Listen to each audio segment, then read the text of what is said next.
압권 시작합니다. 앞으로 웬만한 스포츠는 다 돈 내고 봐야 되는 걸까요? 압권의 스포츠 전문 기자 한지원 기자입니다. 이제 우린 돈 내고 봐야 됩니까? 그렇습니다.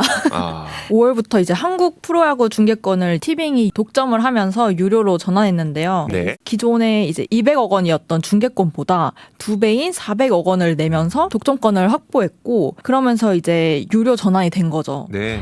사진을 보시면은 왼쪽이 조벅이라는 사람이고 네. 오른쪽이 트로이 에이커먼이라는 사람인데요. 저는 처음 보는 얼굴인데요. 네, 요즘 제가 제일 부러워하는 사람들입니다. 이 사람들이 뭐 하는 사람들이냐면 스포츠 캐스터들입니다. 네. 그 왼쪽 조벅이 연봉이 170억 원. 연봉이 170억 원이요? 네, 연봉이 170억 원.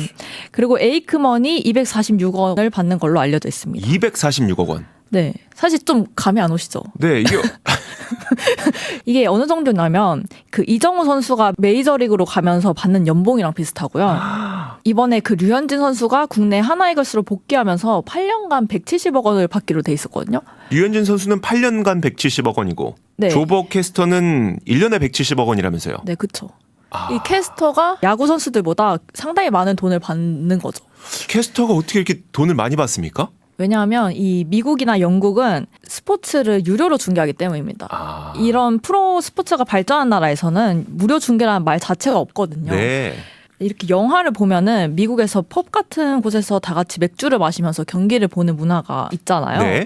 집에서 보면은 돈을 내야 되는데 이렇게 밖에서 펍에서 보면은 경기를 이제 공짜로 볼 수 있기 때문에 이런 문화가 장착됐다고 해요.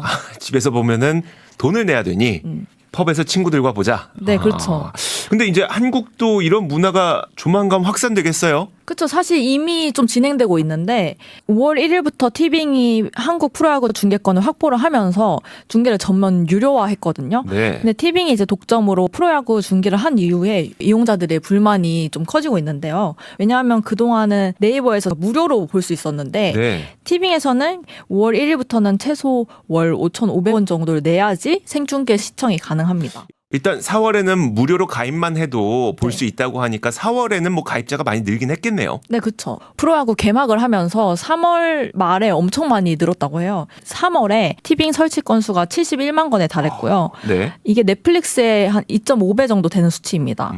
OTT가 스포츠 중계권을 따기 위해 이렇게 노력하는 이유가 있는데요. 네. 왜냐하면 영화나 드라마는 제작비나 흥행 여부에 따라서 수익이 엄청 천차만별이잖아요. 근데 이제 스포츠는 팬층 확보가 확실하기 때문에 비교적 이제 수익성이 안정적이라는 거죠. 그러면서 이제 실제 티빙도 프로야구 개막날 이용자 수가 3월 초 대비 30% 증가했다고 합니다. 와, 그러니까 드라마나 영화는 만들어서 흥에 성공 못하면 본전을 못 뽑을 수가 있는데 그쵸, 그쵸. 스포츠는 웬만하면 팬들이 있기 때문에 리스크가 굉장히 적다는 거네요. 네, 실제로 이 티빙이 KBO 독점 중계를 하면서 OTT 1위를 8개월 만에 탈환했다고 하거든요. 원래 1위가 쿠팡 플레이였는데 네. 전월 대비 이용자 수도 티빙만 유일하게 늘었고 4월 기준으로 보면은 티빙은 전월 대비 이용자 수가 15만 명 증가했는데 쿠팡 플레이는 77만 명 줄었다고 해요. 티빙뿐만 아니라 다른 OTT 업체들도 그러면 중계권을 따오고 있어요? 네, 그렇죠. 쿠팡 플레이어도 이제 K리그나 분데스리가 같은 중계권료를 이미 확보해서 방송하고 있는 중이고요. 최근에는 이제 EPL 중계권 입찰해서 스포티비를 누르고 그 중계권을 가져오기도 했습니다. 그래서 이제 쿠팡이 EPL과 맺은 중계권 계약 기간이 총 6년이고요. 6년 동안 4,200억 원을 지불하기로 했습니다. 분명히 국내 OTT 업체들이 이런 그 비즈니스 모델을 가져갈 때에는 뭐 해외에서 어떤 성공 사례라든지 이런 게 있기 때문이 아닐까 싶어요. 네, 맞습니다. OTT들이 이제 몇 천억 원을 지불하면서 중계권을 따오는데 지난해 12월 EPL 사무국에서는 2025년부터 EPL이 연간 중계권료 수입을 2조 7천억 정도 받게 된다고 밝혔는데요. 네. 영국에서 체결한 스포츠 미디어 관련 계약 중에 역대 최고입니다. 이렇게 중계권료가 종목이나 리그마다 다른데 혹시 가장 많이 받는 종목이 어딘지 아시나요? 우리한테 가장 익숙한 NBA? 왜냐면 전 세계 사람들이 보잖아요. 힌트를 드리자면 우리나라에서는 인기가 없는 종목입니다. 미식축구?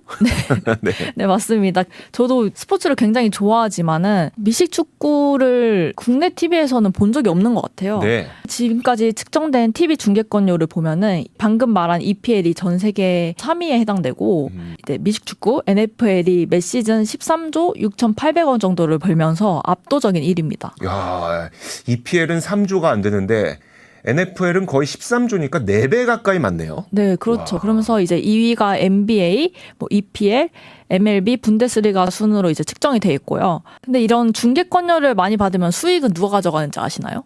글쎄요, 어디로 가나요? 사실 이용자들의 뭐 티빙이나 쿠팡 플레이에 이제 돈을 내니까 네. OTT가 많이 가져갈 거라 생각하는데 사실 이게 구단들이 가져갑니다.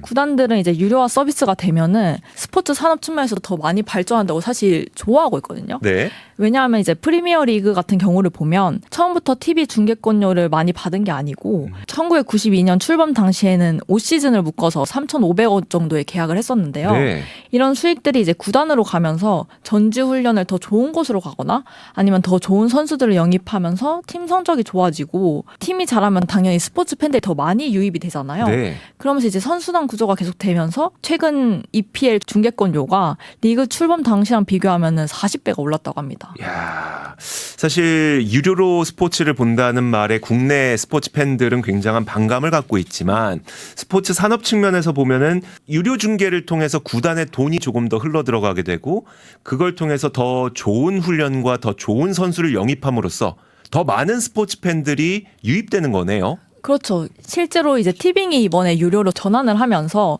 국내 야구 구단들이 굉장히 좋아했거든요. 네. 그 이유가 이제 TV와 온라인 중계권을 합하면 1년에 990억 원 정도를 지불하는데 이 돈을 야구 10개 구단이 나눠 가지니까 올해 한 구단에 돌아가는 돈은 99억 원이에요. 오. 그러면 이 구단에서 벌어들인 돈을 그럼 선수들한테 투자를 하면은 성적이 되게 잘 나올 거고 네. 그러면 이제 팬들이 더 많이 유입되면서 선순환 구조가 된다는 거죠. 그런 케이스가 또 있었어요? 네네, 멀리 볼 필요도 없고 쿠팡 플레이에서는 최근 1년 사이에 K리그 중계를 유료로 전환했거든요. 표를 보면은 지난해 K리그 관중이 전 시즌에 비해서는 몇 배는 증가한 걸 볼 수 있습니다. 사실 그동안에는 K리그가 야구에 비해서는 인기가 없었거든요. 저도 K리그보다는 해외 축구를 더 좋아하는 편이고 네. 그래서 이제 K리그를 잘 안 보긴 했었는데 사실 쿠팡이 K리그라는 상품성을 굉장히 잘 포장을 해줬고 때마침 이제 월드컵 효과나 경기력이 성장하면서 다시 많은 관심을 이렇게 받았던 거죠. 그래서 궁극적으로 이제 관중들이 많아지면은 입장 수익이 올라가는데요. 지난해 K리그 관중 수가 240만 명이었고 K리그의 구단 입장 수익은 약 307억 원 정도였습니다. 결국은 유료화로 인해서 경기도 좋아졌고 상품성도 높아졌고 그러다 보니까 실제로 관중이 그러니까 오프라인으로 방문하는 관중 수도 급격하게 늘어나게 된 거네요. 네, 그래서 지난해 관중 수가 역대 최대라는 보도가 굉장히 많이 나왔어요. 근데 이제 그 구단 쪽에서는 되게 좋아하긴 하는데 소비자들은 요즘에 불만 많던데요. 근데 저도 사실 무료로 보다가 유료로 이제 비용을 내니까 좀 불만이 있었는데 근데 이게 한국언론진흥재단에서 지난 30일 발표한 표를 보면은 스포츠 스트리밍 유료화에 대해서 77.9%가 부정적이라고 답을 했고요. 유료화를 했을 때 이제 가장 우려하는 점이 계속 증가하는 구독료를 꼽긴 했습니다. 네. 사실 최근에도 뭐 티빙이나 쿠팡이 요금제를 올려서 화제가 됐긴 했어요. 스포츠가 유료화되는 과정은 옳은 방향으로 가고 있다고 생각하거든요. 사실 스포츠 팬들은 이제 가격에 맞는 퀄리티를 보여주면 계속 OTT를 이용하거든요.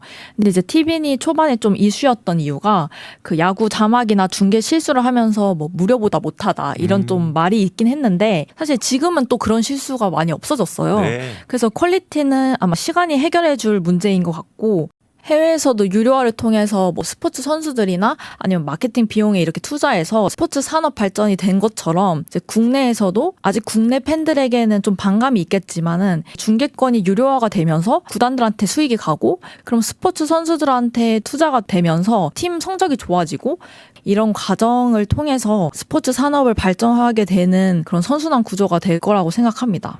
아유, 돈 내고 봐야 된다니까 좀 아쉽긴 했는데 듣고 보니까 우리나라 스포츠 산업이 발전되는 과정을 생각한다면 저는 내일 용의가 있습니다. 압권이었습니다.